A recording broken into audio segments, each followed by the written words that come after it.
Welcome to today's lesson, everybody. Today we're doing advanced phrasal verbs and idioms, and it's lesson number 19. I take these all from a white book called Advanced Phrasal Verbs and Idioms, and you can find it if you look for it on Amazon or Google, and it's by Oxford University Press. I've got my own book on phrasal verbs though, and you can buy this on my website. It's on skype-lessons.com, or you can find it on Amazon if you like a nice physical book. And so most of the phrasal verbs that we look at today, in fact all of them I think, are in that book. So if you do something off the cuff, this means you do something without preparation. It's improvised. And so if you perhaps you perform somewhere off the cuff, that would mean that it's a totally improvised performance. But yeah, you could maybe come up with some activities for your class. If you're a teacher, you could come up with those activities off the cuff. Cuff literally means here, by the way, this part of the clothing. But if you come up with some activities off the cuff, then it means you come up with them spontaneously without any kind of planning or preparation. So perhaps in the lesson you suddenly think of a good activity. You come up with that activity off the cuff. Okay, if you you very often hear this in negative sentences, but if you can't think of something off the top of your head, it means you can't think of it without checking it out first. Normally, somebody will ask you a question and you won't know the answer because you need to check something first to know the answer. And so you say, I'm sorry, I can't tell you, I don't know the answer to that off the top of my head. Yeah, and so here, it doesn't really mean without preparation, but it means without checking first somewhere where you can find that information. So somebody might ask you, do you know the capital of Namibia? And you might say, I don't know off the top of my head, I need to go and look that up. But usually it's about something perhaps more, well, which you might know. Perhaps somebody says something like, I'm not sure, do you know how many people live in your town? And you say, I couldn't tell you off the top of my head, I'd have to check on Wikipedia. Yeah, something like that. So very often used in negative sentences, that one. Now, if an idea is off the wall or a plan is off the wall, then it's a crazy idea in some kind of way, or an eccentric idea, or an unusual idea. So if somebody is off the wall, they're a little bit crazy, but very often we use this for ideas or plans or suggestions, something like that. So this one means a little bit crazy. If you know your stuff, then you know about this particular topic. And if you don't know your stuff, then you don't know anything about this particular topic. So perhaps you know everything about, I don't know, the Disney films, and so you know your stuff concerning that particular topic. But yeah, this one really does mean just to be very knowledgeable in that area. Now you need to know this one. This is very common, to bear something in mind. It means to not forget about something, to keep something in mind. So you might say, if you're going to Norway for a winter holiday, do bear in mind that it's quite cold there, so you'll need to take some warm clothing. Now this is a very important one because for a lot of the students I teach, they make a mistake here.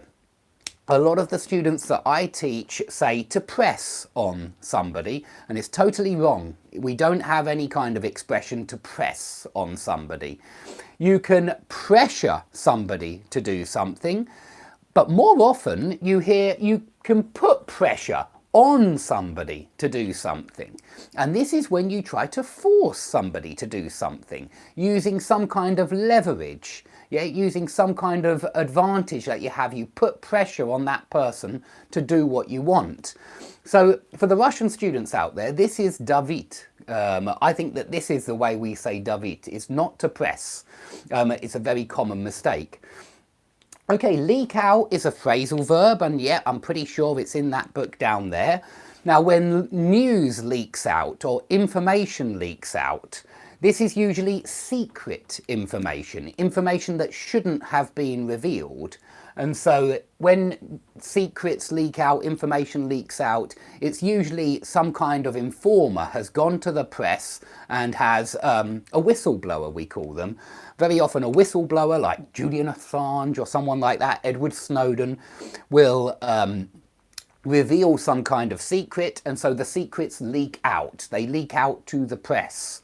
And I want to remind you that news can come out, news can get out, news can get round, news can spread round, and news goes round. So do try to remember these phrasal verbs in clusters, in groups. It will help you use them more effectively. It's certainly how I try to remember lots of different phrasal verbs, and it certainly helps me remember all the whole variety of phrasal verbs that we have to choose from. So again, if you're interested, please buy that book, and that should help you. Now, if you do something off the record, usually you say something off the record, and it means unofficially. If you do something on the record, then you do something officially. So when you say something off the record, you're basically saying, don't tell anybody that I said this, or don't quote me on this, but off the record, unofficially, this is what I think. But don't tell anyone, because it's not what I officially want people to think that I said. If that makes sense. I hope that makes sense. So in crime dramas, you'll very often see the detective say, off the record, I think this happened. And he means unofficially, this is what I'm guessing happened, but I don't want to, I've got no proof, I've got no evidence, and so I don't want to say it on the record. When I get evidence, I'll make these claims on the record. Now, to blow something out of all proportion, and you can also blow something up out of all proportion, we sometimes throw that little preposition in there and it doesn't really change the meaning at all. It means to exaggerate, yeah? And very often it means to exaggerate it to a ridiculous degree. So when you can blow anything out of all proportion. Perhaps somebody has a tiny little argument with you and you get really angry about it. You get carried away. You go over the top. Is that on the board? Go over the top? Maybe it was in a previous lesson. I get muddled up now with all of these phrases. But you get carried away. You go over the top. You overreact. And you blow the argument out of all proportion. It was just a tiny little argument, but you make it into something really important. So it's very similar to make a mountain out of a molehill, if you know that idiom. And it's very similar to a storm in a teacup, if you know that idiom. Because when you blow something out of all proportion, you're making a mountain out of a molehill. Okay, a household name just means a celebrity. It means that you have a very well-known name, a famous name. And so a household name is a celebrity. A household name in cricket is a cricket celebrity. A household name in football is a football celebrity. If something stirs up your memories, it helps them to come forward. It brings these memories back. And actually there are a lot of phrasal verbs which are similar to this one, like conjure up memories, summon up memories. These are all in the book, so please, if you want to learn more of these, do get the book and you can do some of the exercises.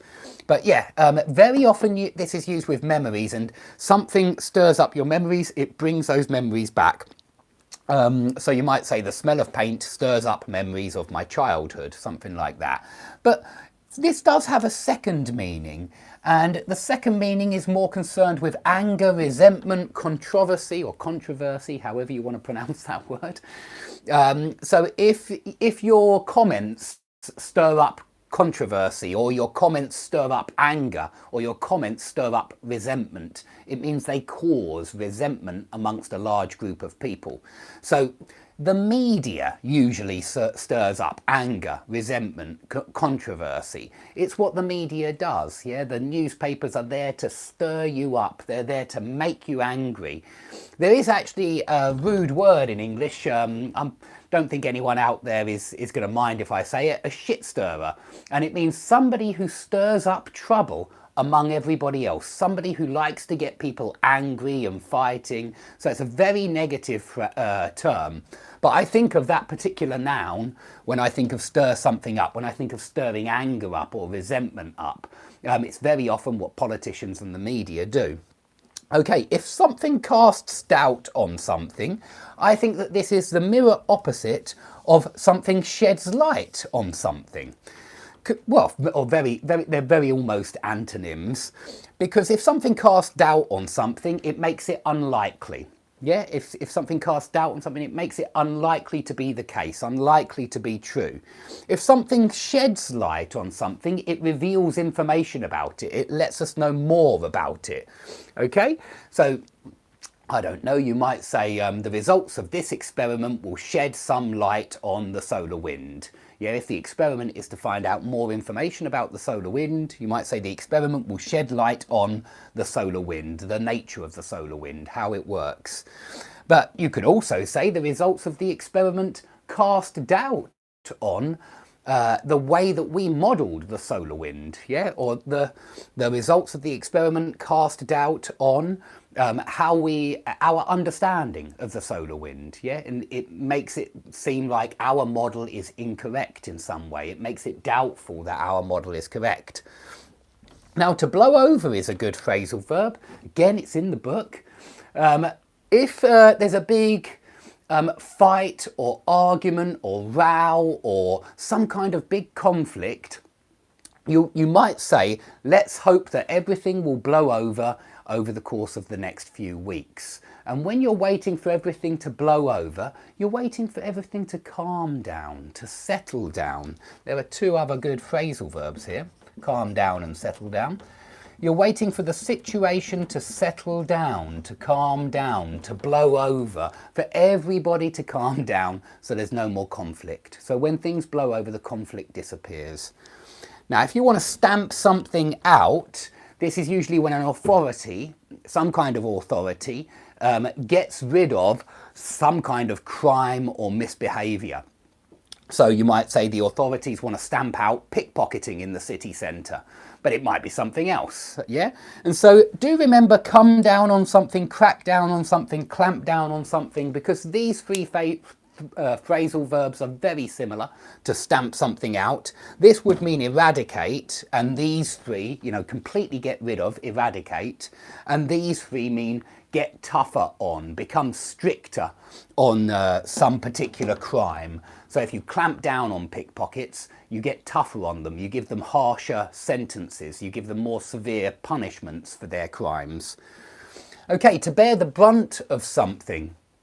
This means if you bear the brunt of some kind of attack, it means you take the majority of that attack. You receive the majority of that attack. Now, it can be used metaphorically or with physical things as well.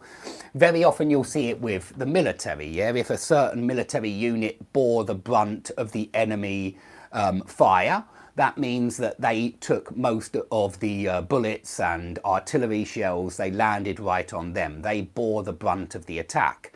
But you could use it metaphorically. You could, maybe there's lots of criticism of one group of people. Perhaps, if a particular group of people keep getting attacked and most of the attack is aimed at them and nobody else, then they bore the brunt of the attack. It's quite a common one, that one. Okay, if something doesn't ring true, it doesn't seem true. And that's all there is to say about this one. If you say that doesn't ring true, it means it doesn't seem true. If you go to great lengths to do something, or if you go to any lengths to do something, if you're prepared to go to any lengths to do something, then you're ready to do anything to get this done. And so go to great lengths to do something means make a really big effort, make as much effort as possible to do something. It's similar to go out of your way to do something. Again, it means make a tremendous effort to do something. Now, this one is quite interesting. If it wasn't for him, I would come to the party. What does that mean? If it wasn't for him, I would come to the party. It just means without him, if he weren't there, I would come to the party. And so this one's quite common, and it doesn't have to be used with people. Yeah, if it wasn't for unemployment, I would have a job. something like that. If it wasn't for the high unemployment rate, I would have a job. So it doesn't have to be for people. Sweep something under the carpet means cover something up. So this is when, for example, the government has done something evil and they don't want any of the public to know about it. They will try to sweep it under the carpet. They will try to cover it up. Good point. And they'll try to hush it up as well. Hush up is another phrasal verb that works here very well. Now, if something comes out into the open, this normally means some kind of secret gets revealed. It becomes known to everybody. And so you might have some dirty secret of a politician coming out into the open, or some some kind of evil plan of the politicians might come to light. Yeah, and that just means that we all find out about it. It leaks out in the press. News gets round, it goes round. If you overstep the mark, you go too far. Exactly the same thing. It means you do something which was too you